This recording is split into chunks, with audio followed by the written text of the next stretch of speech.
विद्यार्थी मित्रांनो, biology with केचकर sir या यूट्यूब चॅनलवर तुम्हा सर्वांचं स्वागत आहे। विद्यार्थी मित्रांनो, आपलं बायोलॉजी या विषयाचं चॅप्टर 6 प्लांट वॉटर रिलेशन हे चालू आहे। याच्या आधीच्या व्हिडिओमध्ये आपण या चॅप्टर मधील वॉटर ॲब्सॉर्बिंग ऑर्गन रूट या संदर्भात माहिती पाहिलेली आहे। आज आपण जो पार्ट पाहणार आहोत तो आहे स्ट्रक्चर ऑफ रूट हेअर। हा पार्ट तुम्हाला चांगल्या पद्धतीने समजावा याकरता याच्या आधी जो मी व्हिडिओ यूट्यूबवर अपलोड केलेला आहे तो व्हिडिओ तुम्ही चांगल्या पद्धतीने बघा, म्हणजे तुम्हाला हा व्हिडिओ फार आणखी उत्तम पद्धतीने समजण्यास मदत होईल। तर स्ट्रक्चर ऑफ रूट हेअर, आता रूट हेअर बद्दल आपण माहिती पाहणार आहोत। Root hair is cytoplasmic extension और prolongation of epiblema cell. Root hair काय आहे? Root hair is a cytoplasmic extension. आता सायटोप्लाझ्मिक मीन्स सेलच्या आतमध्ये जे सायटोप्लाझम असते। Cytoplasm means the fluid present inside the cell. सेलच्या आतमध्ये जे फ्लुइड प्रेझेंट आहे त्याला आपण सायटोप्लाझम म्हणतो। मग रूट हेअर कसं तयार झालेलं आहे? तर रूट हेअर हे सायटोप्लाझ्मिक एक्सटेंशन पासून किंवा सायटोप्लाझमचं प्रोलॉन्गेशन झाल्यामुळे तयार झालेलं आहे।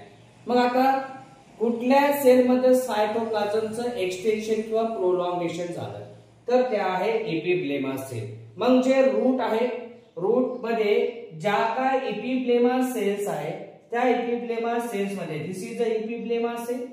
मग या एपिब्लेमा सेल मध्ये सायटोप्लाझम प्रेझेंट आहे, तर या सायटोप्लाझमचं एक्सटेंशन झालं, प्रोलॉन्गेशन झालं। एक्सटेंशन और प्रोलॉन्गेशन मीन्स इथे जे या एपिब्लेमा सेल मध्ये जे काय सायटोप्लाझम भरलेलं आहे हे सायटोप्लाझम एक्सटेंड झालेलं आहे, जरासं लांबल्या गेलेलं आहे, बाहेरच्या साईडला वाढल्या गेलं। आणि सायटोप्लाझमचं एक्सटेंशन झाल्यामुळे सायटोप्लाझम बाहेरच्या साईडला लांबत गेल्यामुळे वाढत गेल्यामुळे एक स्ट्रक्चर तयार झालेला आहे आणि त्या स्ट्रक्चरला आपण काय म्हणतो? रूट हेअर म्हणतो। मग रूट हेअर तयार करण्यामध्ये कोणाचा रोल आहे? या एपिब्लेमा सेलचा रोल आहे। मग एपिब्लेमा सेल मधलं सायटोप्लाझम एक्सटेंड झाल्यामुळे प्रोलॉंग झाल्यामुळे एक स्ट्रक्चर तयार झालं, त्याला आपण काय म्हणतो? रूट हेअर असं आपण म्हणतो। The length of root hair, the root hair is 1 to 10 mm in length. हे जे काय रूट हेअर आहे, हे जे रूट हेअर तुम्हाला दिसत आहे तर या रूट हेअरची जी लांबी आहे, लेंथ आहे, हे 1 to 10 mm म्हणजे 1 ते 10 मायक्रोमीटर इतकी त्याची लांबी आहे। And it is a tube like structure. आणि याला जर पाहिलं तर एखाद्या ट्यूब सारखं स्ट्रक्चर आपल्याला पाहायला भेटते। नंतर root hair is very delicate, अत्यंत नाजूक स्ट्रक्चर आहे, कलरलेस आहे, कुठल्याही प्रकारचा त्याला रंग नाही आहे, आणि शॉर्ट लिव्ह, याचा जो जीवन कालावधी आहे हा फारच कमी आहे, शॉर्ट लिव्ह आहे। शॉर्ट लिव्हलाच ओळखल्या जाते, शॉर्ट लिव्हलाच एका नावाने ओळखल्या जाते, त्याला म्हणतात इफिमेरल। काय म्हणतो आपण त्याला? इफिमेरल असं आपण म्हणतो। The root hair is a very delicate, short live and colourless. It has a central vacuum. मग आता हे रूट हेअरच्या स्ट्रक्चर मध्ये, आता याच्यामध्ये या स्ट्रक्चर मध्ये काय काय आहे आपण पाहू। Root hair has a large central vacuum. बघा हे रूट हेअर आहे आणि या रूट हेअर, हा रूट हेअरचा पार्ट आहे। या रूट हेअर मध्ये जर तुम्ही पाहिलं तर एक लार्ज सेंट्रल व्हॅक्यूल तुम्हाला प्रेझेंट दिसते। हा जो पार्ट दाखवत आहे मी, this is a large central vacuole. Root hair consist of large central vacuole surround thin film of cytoplasm.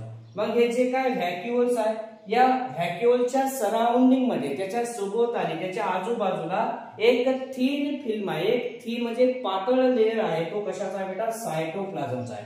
मग हे लार्ज सेंट्रल व्हॅक्यूल झालं। आणि या लार्ज सेंट्रल व्हॅक्युअलच्या बाजूने जी काय आहे बघा, तुम्हाला इथे रिकामा स्पेस दिसत आहे. या स्पेस मध्ये एक थिन फिल्म लेअर आपल्याला कशाचा दिसणार आहे, सायटोप्लाझम या ठिकाणी पूर्ण याच्या आजूबाजूला भरलेला असणार आहे. सोबतच also it surround the cell membrane. मग ह्या व्हॅक्युअल्स आहे, ह्या व्हॅक्युअल भोवती सायटोप्लाझम आहे आणि सायटोप्लाझमच्या नंतर तिथे या बघा या ठिकाणी तुम्हाला दिसत आहे सेल मेम्ब्रेन आणि सेल मेम्ब्रेनच्या बाहेर कोण आहे बेटा, सेल वॉल. म्हणजे the structure of root hair कसं आहे, तर रूट हेअर मध्ये एक लार्ज सेंट्रल व्हॅक्युअल्स आहे. लार्ज सेंट्रल व्हॅक्युअलच्या बाजूने थिन फिल्म सायटोप्लाझमची आहे, नंतर सेल मेम्ब्रेन आहे आणि सर्वात बाहेर कोण आहे बेटा, सेल वॉल आहे. Cell wall of this root hair. मग आता या रूट हेअरच्या सेल वॉल बद्दल आपण जाणून घेणार आहोत. The cell wall of this root hair is a two layer which is a two layer. मग याच्यामध्ये जी सेल वॉल आहे, फक्त सेल वॉल बद्दल मी माहिती तुम्हाला सांगत आहे. मग cell wall of root hair is made up of two layer. किती लेअर पासून बनलेली आहे, दोन लेअर पासून बनलेली आहे. एक आउटर लेअर आहे आणि एक इनर लेअर आहे. मग आता ही सेल वॉल आहे. आता मी सेल वॉल घेतली तर हे सेल वॉल दोन लेअर पासून बनलेली आहे. Cell wall is made up of two layer, दोन लेअर पासून बनलेली आहे. हा झाला आउटर लेअर आणि हा झाला इनर लेअर.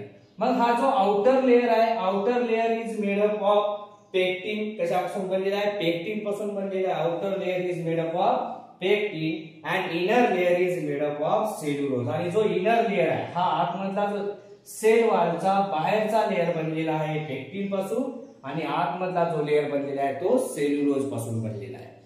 तर cell wall is freely permeable. जी सेल वॉल आहे या रूट हेअरची जी सेल वॉल आहे फ्रीली परमिएबल आहे. Freely permeable means water, minerals, inorganic constituent सर्वांना ती आतमध्ये येऊ देते. म्हणजे सर्वांना ती आतमध्ये एंटर होण्यासाठी परवानगी देते, परमिशन देते. पण त्याच्या आतमध्ये असलेली जी सेल मेम्ब्रेन आहे किंवा प्लाझ्मा मेम्ब्रेन आहे इट्स ओनली सिलेक्टिव्हली परमिएबल. म्हणजे जे सिलेक्टिव्हली परमिएबल मीन्स ज्या घटकांची आवश्यकता आहे त्यांनाच ती आतमध्ये येऊ देणार आहे, ज्यांची आवश्यकता नाही त्यांना आतमध्ये येऊ देणार नाही. म्हणजे निवडून त्या कन्स्टिट्युएंटला ती आतमध्ये घेणार आहे. म्हणून प्लाझ्मा मेम्ब्रेन किंवा सेल मेम्ब्रेनला सिलेक्टिव्हली परमिएबल मेम्ब्रेन असं म्हणतात.